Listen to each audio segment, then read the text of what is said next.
Bismillahirrahmanirrahim. Assalamualaikum warahmatullahi wabarakatuh. Selamat pagi anak-anakku kelas 8 siswa MTS ya. Selamat bertemu kembali. Bismillahirrahmanirrahim. Allahumma sholli ala sayyidina Muhammad wa ala ali sayyidina Muhammad ya. Langsung saja beberapa menit ke depan kita akan belajar tentang prestasi atau kemajuan peradaban Islam masa dinasti Abbasiyah ya. Jadi sebenarnya sebelum membahas prestasi ada daftar khalifah ya, atau daftar penguasa dinasti Abbasiyah. Nah, itu untuk daftar khalifah tersebut ada 37 khalifah. Itu sebagai tugas anak-anak ya, untuk dicatat di buku tulis ya, dicatat khalifah masa dinasti Abbasiyah. Ada 37 khalifah itu dicatat ya, beserta tahun kekuasaannya ya. Oke, itu yang pertama berupa tugas mencatat 37 khalifah ya. Yang kedua, Bapak akan menjelaskan beberapa poin ya, secara ringkas kemajuan atau prestasi peradaban Islam masa dinasti Abbasiyah seperti itu. Dinasti Abbasiyah berkuasa kurang lebih 5 abad ya, atau sekitar 500 tahun. Tentu banyak naik turun, dalam artian kemajuan, kemudian ada kemunduran dan sebagainya. Yang akan kita bahas adalah kemajuan-kemajuannya ya, peradaban Islam.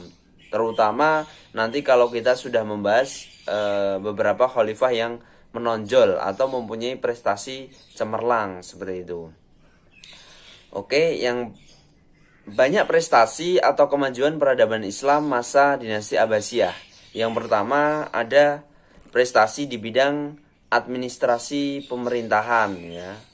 Secara ringkas itu seperti ya tata kelola atau yang berhubungan dengan mencatat dan sistem pemerintah. Nah, itu adalah kemajuan bidang administrasi pemerintahan. Yang poin kedua adalah kemajuan bidang ilmu pengetahuan. Jadi kemajuan bidang ilmu pengetahuan adalah kemajuan yang dicapai oleh dinasti Abbasiyah di bidang ilmu pengetahuan, baik ilmu pengetahuan berupa ilmu sosial ataupun ilmu sains atau ilmu filsafat atau ilmu politik dan sebagainya ya. Kemudian yang C adalah kemajuan di bidang politik ya. Politik itu tata kelola pemerintah ya. Kemudian kemajuan bidang militer ya, tentara ya. Militer itu baik itu tentara atau mungkin di Indonesia seperti polisi dan sebagainya. Itu kemajuan bidang militer ya. Kemudian ada kemajuan bidang ekonomi ya.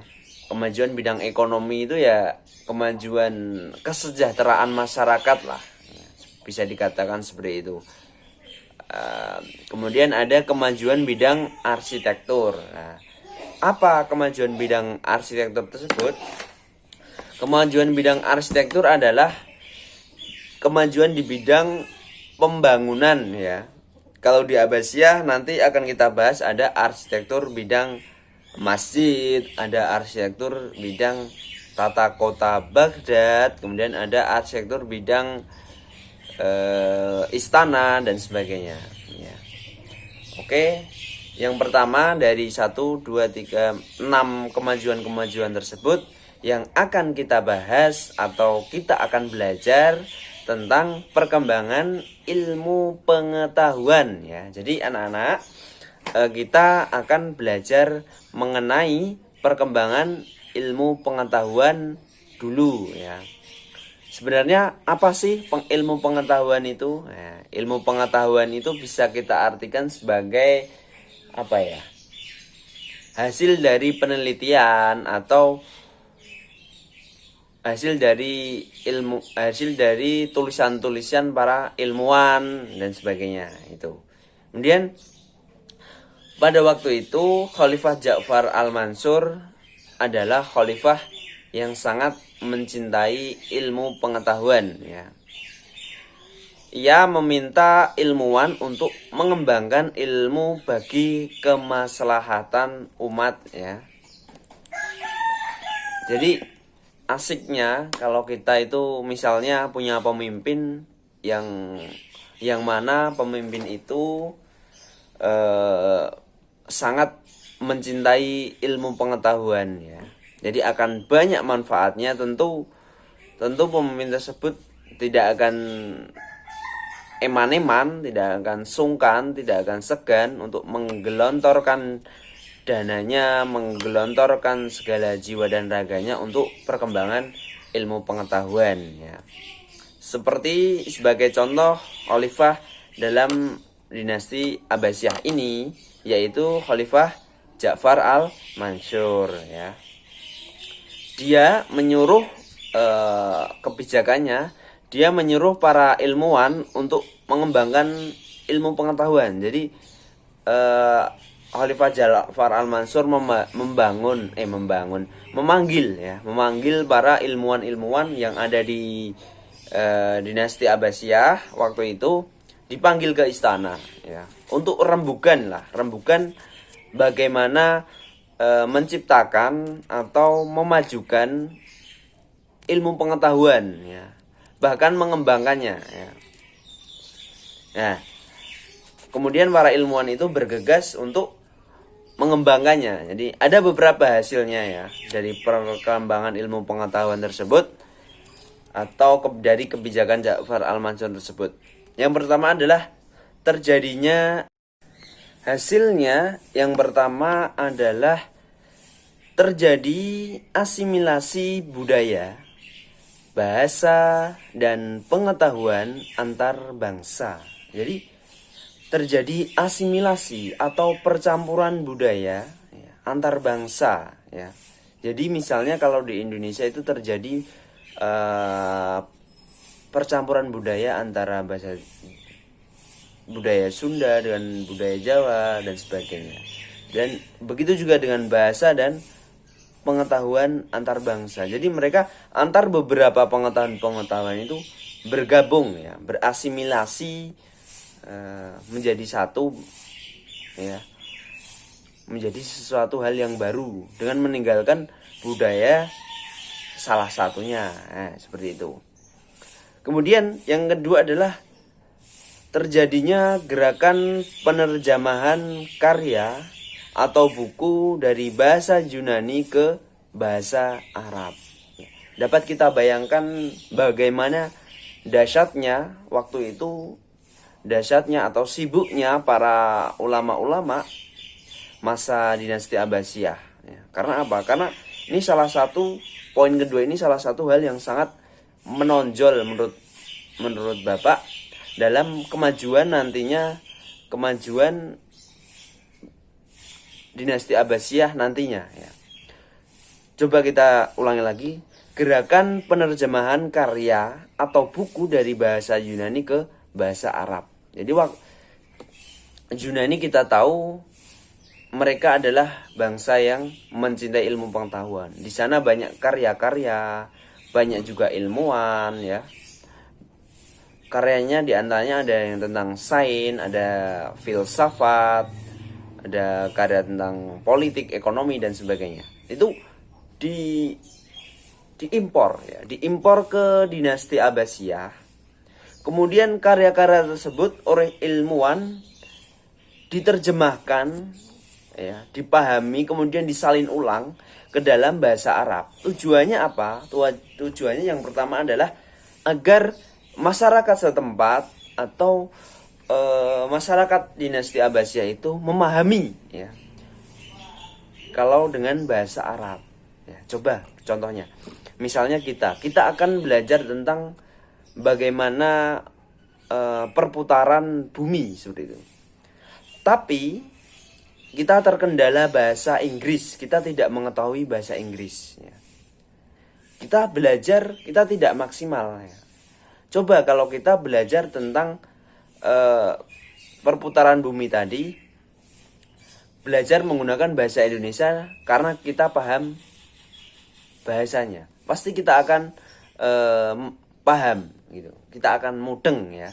Kemudian kita akan berkembang pola pikirnya ya. Dan menjadi ilmuwan yang tangguh seperti itu. Nah, ini gerakan penerjemahan. Betapa luar biasanya gerakan penerjemahan ini. Bahkan kalau tidak salah waktu itu Ja'far Al-Mansur memberikan kebijakan bahwa satu buku hasil terjemahan itu bisa ditukar dengan emas seberat buku itu, seberat buku tersebut. Jadi kan semangatnya ilmuwan luar biasa itu. Ada hasil yang sangat luar biasa dari jerih payah penerjemahan itu. Yang ketiga adalah pendirian pusat studi yang dinamakan Baitul Hikmah. Jadi ini juga termasuk kebijakan yang sangat luar biasa. Dengan mendirikan pusat studi Baitul Hikmah itu, ilmuwan-ilmuwan dapat terpusat di situ, dapat belajar di situ, dapat mengembangkan ilmunya di situ. Jadi pusat studi itu apa? Kalau di Indonesia bisa dikatakan seperti LIPI, Lembaga Ilmu Pengetahuan ya. Punyanya Indonesia itu ada LIPI ya. Jadi waktu itu Khalifah Ja'far Al-Mansur sudah berpikiran untuk mendirikan pusat studi yang dinamakan Baitul Hikmah. Jadi di situ ada berkumpulnya para ilmuwan-ilmuwan untuk belajar, mengembangkan dan membumikan ya ilmu pengetahuan, baik ilmu pengetahuan sains, filsafat, teologi, kemudian ada matematika dan sebagainya. Jadi sangat luar biasa. Ini juga yang sangat berpengaruh bagi kemajuan dinasti Abbasiyah. Ya. Yang keempat adalah pendirian pusat majelis munazarah atau lembaga pusat studi hukum. Tetapi ini masa Al-Ma'mun. Jadi mendirikan pusat atau pusat studi atau lembaga hukum Islam waktu itu juga mempunyai pengaruh yang luar biasa. Bagaimana suatu negara itu apabila hukumnya tidak tumpul ke atas dan tidak tajam ke bawah ya. Hukumnya sama rata sama rasa. Yang salah ya tetap dihukum, yang benar ya tetap tidak dihukum, seperti itu. Hukum yang adil.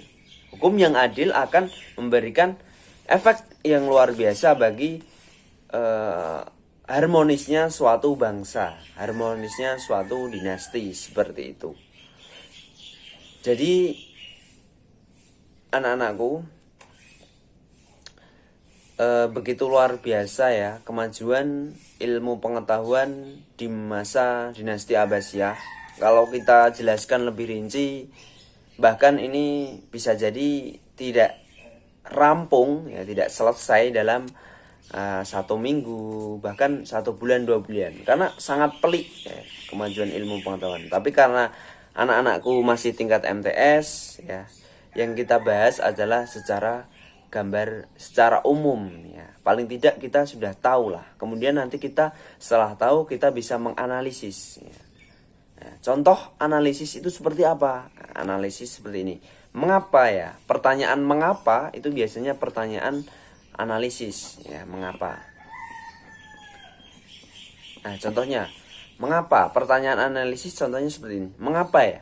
Mengapa bisa Ja'far Al-Mansur mencintai ilmu pengetahuan? Nah, itu. Mengapa bisa pada masa Ja'far Al-Mansur dinasti Abbasiyah bisa maju. Nah, itu salah satu pertanyaan analisis seperti itu. Ya, untuk pertemuan kali ini tentang perkembangan ilmu pengetahuan masa dinasti Abbasiyah, terutama poin pertama yang kita bahas baru poin pertama, yakni poin ilmu pengetahuan. Masih ada 5 poin lagi yang besok kita akan ulas satu persatu, kita akan pahami satu persatu, kita akan analisis satu persatu, ya, dalam pertemuan ke depan, ya. Sekian, terima kasih buat anak-anakku yang sudah ikut belajar sejarah kebudayaan Islam. Jangan bosan untuk belajar, karena belajar itu mempunyai sangat banyak manfaatnya, ya. Akhir kata, mohon maaf apabila ada kesalahan. Wassalamualaikum warahmatullahi wabarakatuh.